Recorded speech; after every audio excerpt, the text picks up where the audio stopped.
Hello बच्चों, I Purvi. Welcome to our personal tutor channel. आज हम लोग कक्षा 10 संचयन का दूसरा पार्ट पढ़ने वाले हैं। सपनों कैसे दिन का ये पार्ट 2 है। तो चलो शुरू करते हैं। ये भर्ती हो जा रे रंगरूट। इन्हीं बातों से आकर्षित होकर कुछ नौजवान भर्ती के लिए तैयार हो जाया करते। कभी कभी हमें भी महसूस होता कि हम भी फौजी जवानों से कम नहीं। धोबी की धुली वर्दी और पॉलिश किए बूट और जुराबों को पहने जब हम स्काउटिंग की परेड करते तो लगता हम फौजी ही हैं। मास्टर जी प्रेमचंद्र को स्कूल के समय में कभी भी हमने मुस्कुराते या हंसते ना देखा था। उनका ठिगना कद, दुबला पतला परंतु गठीला शरीर, माता के दागों से भरा चेहरा और बात सी तेज आंखें, खाकी वर्दी, चमड़े के चौड़े पंचों वाले बूट, सभी कुछ थे भयभीत करने वाला हुआ करता। उनके बूटों की ऊंची एड़ियों के नीचे भी खुरियाँ लगी रहती, जैसे टांगों के घोड़ों के पैरों में लगी रहती। अगले हिस्से में पंजों के नीचे मोटे सिरे वाले कीट ठुके होते। यदि वह सख्त जगह पर भी चलते तो खुरियों और कीलों के निशान वहाँ भी दिखाई देते।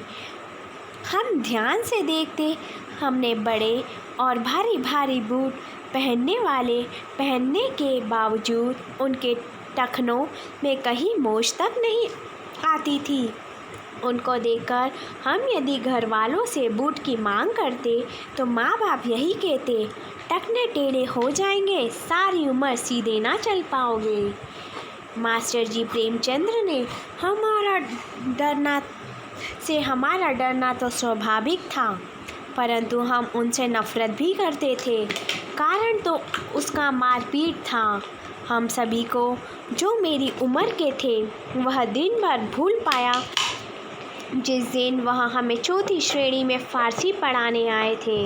हमें उर्दू का तो तीसरी श्रेणी तक अच्छा अभ्यास हो गया था, परंतु फ़ारसी तो अंग्रेजी से भी मुश्किल थी। अभी हमें पढ़ते एक सप्ताह भी नहीं हुआ होगा कि प्रेमचंद्र ने हमें एक शब्द रूप याद करने को कहा और आदेश दिया कि कल इसी घंटी में जुबानी सुनूंगा। हम सभी घर लौटकर देर रात तक उसी शब्द रूप को बार बार याद करते रहे, परंतु केवल 2-3 ही लड़के थे जिन्हें आधी रात या कुछ अधिक शब्द रूप याद हो पाया। दूसरे दिन बारी बारी सबको सुनाने के लिए कहा तो एक भी लड़का ना सुना पाया। तभी मास्टर जी गुर्राए, सभी कान पकड़ो। हमने झुककर टांगों के पीछे से बाहें निकालकर कान पकड़े तो वह गुस्से से चीख, पीठ ऊंची करो। पीठ ऊंची करके कान पकड़ने से 3-4 मिनट में ही टांगों में जलन होने लगती थी। मेरे जैसे कमज़ोर तो टांगों के थकने से कान पकड़े हुए ही गिर पड़ते। जब तक मेरी और हरबंस की बारी आई तब तक हेडमास्टर शर्मा जी अपने दफ्तर में आ चुके थे। जब हमें सजा दी गई थी तब उसके कुछ समय पहले शर्मा जी स्कूल के पूरब की ओर बने सरकारी अस्पताल में डॉक्टर कपलाश से मिलने आए थे। वह दफ्तर के सामने की ओर चले गए। आते ही जो कुछ उन्होंने देखा वह सहन नहीं कर पाए। शायद ये पहला अवसर था कि वह पीटी प्रेमचंद्र की उस बर्बरता को सहन ना कर पाए। बहुत उत्तेजित हो गए थे। How are you doing? Is it the way to punish the students of 4th class? Stop it at once. हमें तो अंग्रेजी नहीं आती थी, क्योंकि उस समय 5वीं श्रेणी से अंग्रेजी पढ़ानी शुरू की जाती थी। परंतु हमारे स्कूल के 7वीं-8वीं श्रेणी के लड़कों ने बताया कि शर्मा जी ने कहा था, क्या करते हो? क्या चौथी श्रेणी को सजा देने का यह ढंग है? इसे फ़ौरन बंद करो। शर्मा जी गुस्से से कांपते बरामदे से ही अपने दफ्तर में चले गए थे। फिर जब प्रीतम चंद्र कई दिन स्कूल नहीं आए तो यह बात सभी मास्टरों की जुबान पर थी कि हेडमास्टर शर्मा जी ने उन्हें मुअत्तल करके अपनी ओर से आदेश लिखकर मंजूरी के लिए हमारी रियासत की राजधानी नाभा भेज दिया है। वहाँ हरजीलाल नाम के महकमा तालीम के डायरेक्टर थे, जिनके ऐसे आदेश की मंजूरी आवश्यक थी।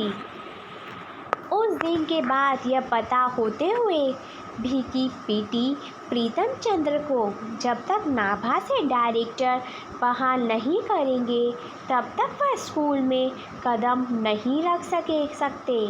जब भी फारसी की घंटी बजती तो हमारी छाती धक धक करती फटने को आती, परंतु जब तक शर्मा जी स्वयं या मास्टर दुहत्या राम जी कमरे में फारसी पढ़ाने ना आते, हमारे चेहरे मुरझाए रहते। बच्चों, ऐसा तो हमारे क्लास में भी होता होगा। जब हम छोटे थे, स्कूल जाते थे, तब हमारी क्लास में भी कोई एक ऐसा टीचर है जो कि बहुत स्ट्रिक्ट होता है। तो जब उनका पीरियड आता है तो हम भी सहम जाते, हम भी डर जाते हैं कि अब ये क्या करेंगे, कैसे पढ़ाएंगे, कभी हमें डांट तो नहीं दिया। और कुछ ऐसे टीचर्स भी होते हैं जो हम होमवर्क नहीं करके जाते तो हमें पनिश करते हैं, हम उनसे भी बहुत डरते हैं। फिर कई सप्ताह तक पीटी मास्टर स्कूल नहीं आए। पता नहीं कि बाज़ार में एक दुकान के ऊपर उन्होंने जो छोटी छोटी खिड़कियों वाला चौबारा किराए पर ले रखा था, वही आराम से रह रहे थे। कुछ 7वीं-8वीं के विद्यार्थी हमें बताया करते कि उन्हें मुअत्तल होने की रत्ती भर भी चिंता नहीं थी। पहले की तरह ही आराम से पिंजरे में रखे 2 तोतों को दिन में कई बार भिगोकर रखे बादामों की गिरियों की छिलका उतारकर उन्हें खिलाते, उनसे बातें करते रहते हैं। उनके वे तोते हमने भी कई बार देखे हैं। हम उन बड़े लड़कों के साथ उनके चौबारे में गए थे, जो लड़के पीटी साहब के आदेश पर उनके घर का काम करने जाया करते। परंतु हमारे लिए यह चमत्कारी था, जो प्रीतम चंद्र बिल्ला बाण मारकर हमारी चमड़ी तक उखेड़ देता है, वह अपने तोतों से मीठी मीठी बातें कैसे कर लेते थे। क्या तोतों को उनकी दहकती बुरी आंखों से भय ना लगता था? हमारी समझ में ऐसी बातें तब तक नहीं आ पाती थी। बस एक तरह इन्हें अलौकिक ही मानते थे। बच्चों, ऐसा टीचर तो होता है हमारी क्लास में कोई ना एक कि जब वो टीचर एब्सेंट होता है तो हम लोग बहुत खुश हो जाते हैं, और जब वो आता है तो हम बहुत सहमे रहते हैं। कुछ टीचर इतने स्ट्रिक्ट होते हैं कि अपनी आँखों से ही बच्चों को डराते हैं, जैसा इसमें बताया है। वो आँखें ऐसे घूर घूर के देखते हैं कि बच्चा यूं ही सहम जाता है। कुछ टीचर होमवर्क ना करने पर बच्चों की पिटाई करते हैं, लेकिन फिर भी टीचर तो हमारा भविष्य बनाना चाहते हैं। वो कभी नहीं चाहेंगे कि उनके छात्र छात्राओं का भविष्य बिगड़े। वो हमेशा चाहते हैं कि उनके विद्यार्थी उनसे भी आगे बढ़े। अभे बोध प्रश्न: कोई भी भाषा आपसी व्यवहार में बाधा नहीं बनती। पाठ के किस अंश से यह सिद्ध होता है? हमने पूरा पाठ पढ़ा है, तो क्या आप इसका आंसर बता सकते हैं कि कोई भी भाषा किसी के व्यवहार में बाधा नहीं बनती है? ऐसा क्यों कहा गया है? इसका अंश आप हमें बताएं। इसका क्या आधार है, इसका क्या अर्थ है? आपके अकॉर्डिंग आप क्या समझे इससे, आप हमें कमेंट कर बताएं। दूसरा है, पीटी साहब की शाबाश, फौज की तमंगों सी क्यों लहर लगती थी, स्पष्ट कीजिए। जैसे ही पीटी साहब शाबाश वर्ड शब्द का यूज़ करते थे, तो जैसे तमंगों सी क्यों लगती थी, ऐसा क्यों होता था? इसका उत्तर भी आप हमें कमेंट कर बताएं।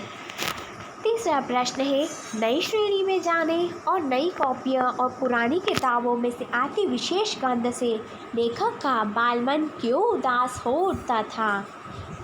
ये तो हम लोगों की लाइफ में भी होता है कि हम लोग जब नई क्लास में जाते हैं तो कई बार कुछ ऐसी सिचुएशन हो जाती है जिस वजह से हम नई बुक्स अफोर्ड नहीं कर पाते, तो इसलिए हम पुरानी बुक लेकर ही नई कक्षा में जाते हैं। तो उसी प्रकार लेखक का बालमन क्यों उदास हो गया है, वो क्या चाहता है? हम लोगों की तरह लेखक भी यही चाहते हैं कि अगर वो नई कक्षा में गए हैं तो उनकी किताबें भी नई आए। चौथा, स्काउट परेड करते समय लेखक को महत्वपूर्ण आदमी फौजी जवान क्यों समझने लगता था? पांचवा है, हेडमास्टर शर्मा जी ने पीटी साहब को क्या मुअत्तल कर दिया? क्यों मुअत्तल कर दिया था? क्योंकि पीटी साहब ने चौथी श्रेणी के बच्चों को पनिश किया था, उन्हें सजा दी थी। छठा, लेखक के अनुसार उन्हें स्कूल खुशी से भागे जाने की जगह ना लगने पर भी वह कब और क्यों उन्हें स्कूल जाना अच्छा लगने लगा? इस प्रश्न का उत्तर तो आप ज़रूर दीजिए। कभी कभी ऐसा होता है कि हमें भी स्कूल जाना अच्छा नहीं लगता है, क्योंकि हमने होमवर्क नहीं किया होता है तो टीचर्स हमें डांटेंगे, हमें उनका डर रहता है। सातवां है, लेखक अपने छात्र जीवन में स्कूल से छुट्टियों में मिले काम को पूरा करने के लिए क्या क्या योजनाएं बनाया करता और उसे पूरा ना कर पाने की स्थिति में किसके भांति बहादुर बनने की कल्पना किया करता था? देखो, जैसे वैकेशंस में हम छुट्टियों में हम लोगों को भी होमवर्क मिलता है, हम भी नया नया शेड्यूल बनाते हैं, टाइम टेबल बनाते, लेकिन हम उसे एक दिन भी फॉलो नहीं करते हैं। इसी प्रकार लेखक भी अपनी गर्मियों की छुट्टियों में उन कार्य को पूर्ण नहीं कर पाया और वो क्या योजनाएं बनाता था? वो टाइम टेबल बनाता था कि इस टाइम कि अभी 200 प्रश्न है, 200 प्रश्न है, सो 20 दिन बचे तो एक दिन में 10 करूँगा, तो बोलते हैं कि 15 दिन में भी हो जाएंगे। ऐसा करके अलग अलग योजनाएं बनाता था और वो सोचता था कि अगर मैं होमवर्क नहीं करूँगा तो मार खा लूँगा, तब भी तो मुझसे बहादुर और कौन होगा। अगला है, पाठ में वर्णित घटनाओं के आधार पर श्री पीटी सर के चारित्रिक विशेषताओं पर प्रकाश डालिए। पीटी सर की क्या विशेषताएं थी, ये बताना है। नौवां, विद्यार्थियों को अनुशासन में रखने के लिए पाठ में अपनाई गई युक्तियाँ और वर्तमान में स्वकीय मान्यता के संबंध में अपने विचार प्रकट कीजिए। 10वां है, बचपन की यादें मन में गुदगुदाने वाली होती है, विशेषकर स्कूल दिनों की। अपने अब तक के स्कूल जीवन की खट्टी मीठी यादों को लिखिए। देखो, आप लोग भी हमें अपने स्कूली जीवन की खट्टी मीठी यादें, कुछ ऐसे पल जो आपके लिए बहुत स्पेशल है, तो वो हमें कमेंट कर बताएं।